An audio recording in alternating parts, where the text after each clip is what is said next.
Hello everybody. Right, bit of an odd update today. Sorry about that. It's very late and my poor old rural internet has been failing me. So I've driven out here and I'm connecting to my good friend's Wi-Fi and he's out.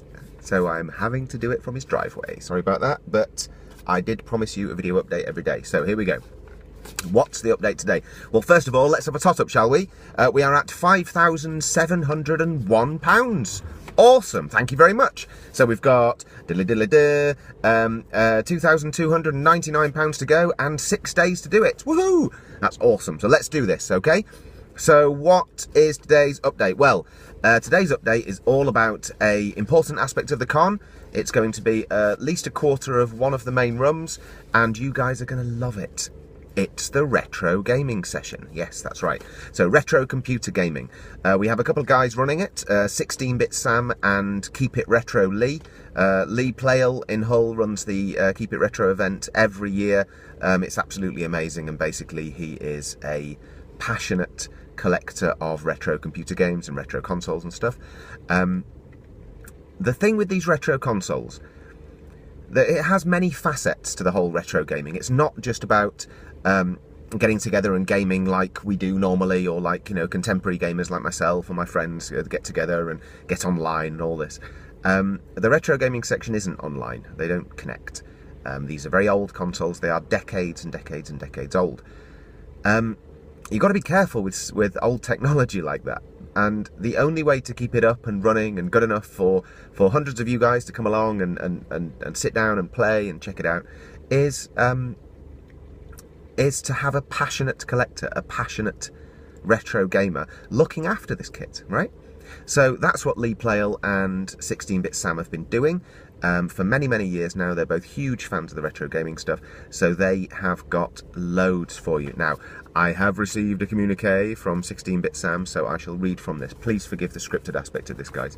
I'm not promising I'll put a dress on over the course of the next 3 or 4 days again, but I will make tomorrow's much more exciting. Okay, right, so 4-player Super Bomberman on the SNES, the Super Nintendo Entertainment System.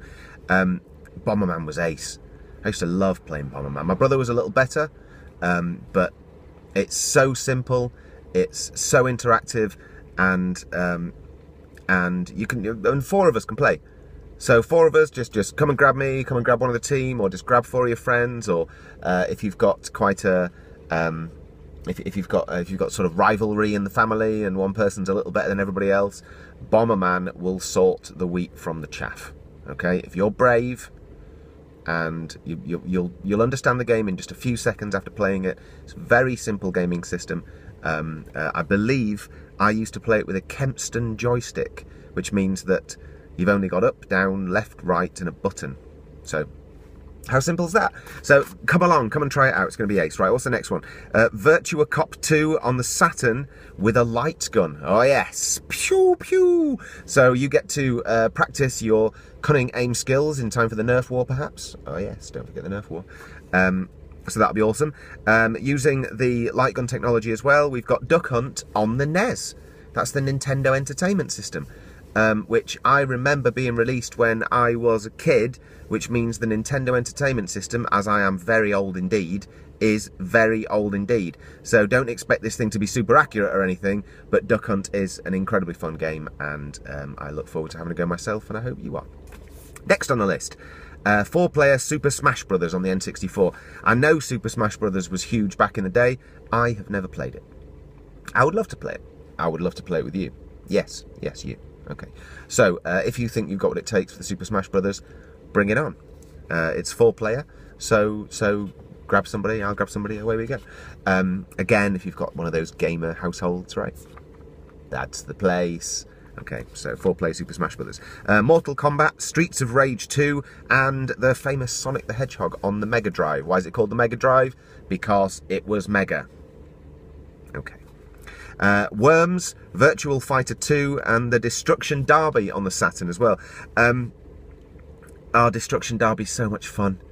Imagine how much fun if, without consequence, you could race around a huge great dirt bowl, smashing your car into other people's cars, and the only way that you lose is when your car gets destroyed. Super tip, Remember, at the front of your car is the radiator. If the radiator goes pop, your car stops. So lots of backing in and spinning around. And it's so much fun, guys. It's so much fun. And what do you need? You need the gas, and you need your steering stuff, and essentially that's it for Demolition Derby. So again, we've got Demolition Derby going on, and that'll be on the Saturn. We have Street Fighter 2 Turbo, Killer Instinct, and F-Zero on the SNES. That's a Super Nintendo. The next one up from the NES. That's again awesome fun, particularly F-Zero. I used to really enjoy that. And then we got my game. We got my game then, and I will welcome any challenges from any of you. I haven't played Goldeneye, the James Bond game, on the Nintendo 64 for a long time. I remember playing it while I was at university. I got quite good. I was known as Deadeye Dan. So yeah, bring it, right? And what we've got here, we've got it's 4-player Goldeneye on the N64. So there's going to be 4 of us with 4 controllers on the same map and racing around the place and desperately trying to out-snipe each other and all the rest of it, okay? So Goldeneye on the N64 will be there. You will be able to play it.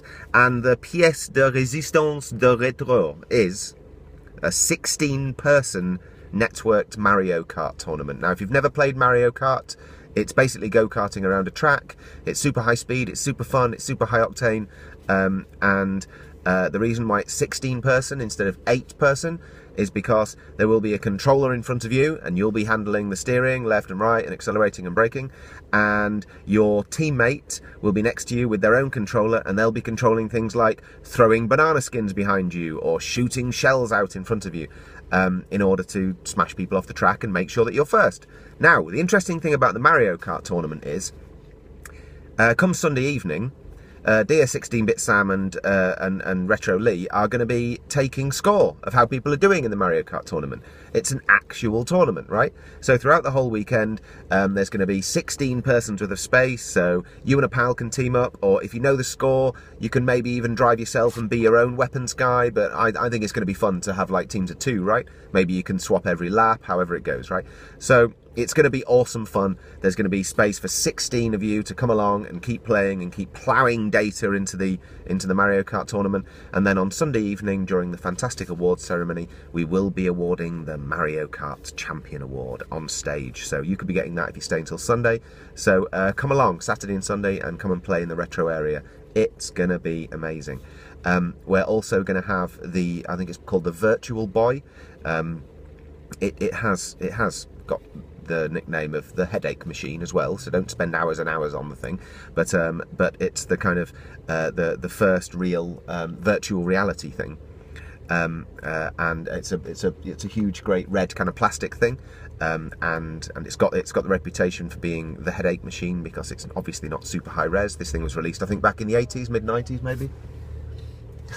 This is a huge piece of farm machinery trying to turn around me, sorry. Yeah, and let me just move the car forward a little bit.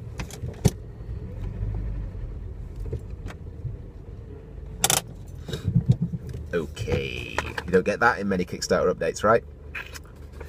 So, where was I? That's right, the Virtual Boy. So the Virtual Boy shows the kind of old school, the start of the evolution of virtual reality, and that's going to move on and on and on and slowly creep through to the latest from Oculus Rift and Vive and the HTC Vive, which we'll also have at the con, and you can also check out.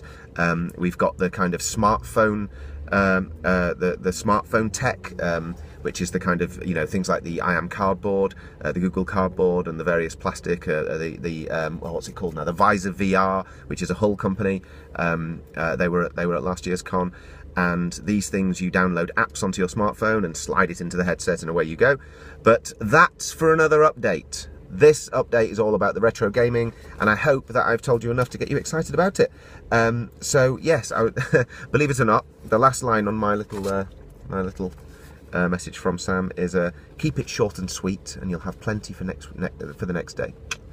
Well, I'm looking at a 9.5-minute video, and because I'm out here, I can't edit it. So sorry about that, guys. Thanks for sticking with me. Onwards, 71% at the time of recording. And yeah, let's do this. So if you know anyone who's into retro gaming, if you know anyone who wants to get into gaming, or who isn't interested in gaming, has had a try at the more contemporary stuff, like for example, using the hot ass thruster and throttle technique and realizing, oh my god, there's about 1 million buttons on this thing. Remember that about retro gaming too. Retro games, because the technology wasn't as advanced as it is now, essentially you had a little controller and a button. That was it. You know? That's it. Maybe on the super highly technologically advanced versions you had a controller and a button and a second button that did something else. But that's it. So if you've got a real technophobe who would love to get into gaming but has just been completely intimidated by these huge, great, you know, almost airline cockpit style bells and whistles and buttons and sliders, get them over to the retro gaming area. They will have such a laugh playing Mario Kart, I guarantee you. And there's plenty of room for everyone. So don't forget, we're looking for 2 teams. We're looking for teams of 2 for the Mario Kart tournament.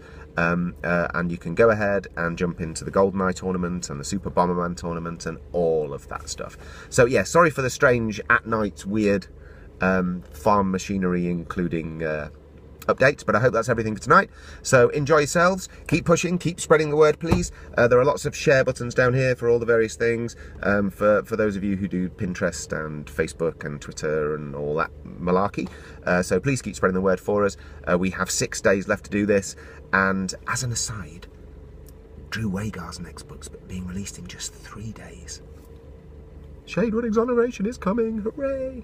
And of course he will be giving a reading at the con as well. So if you want to get your copy early, that's coming in 3. But the most important date to keep in mind is this Kickstarter. 6 days to go. Let's do this.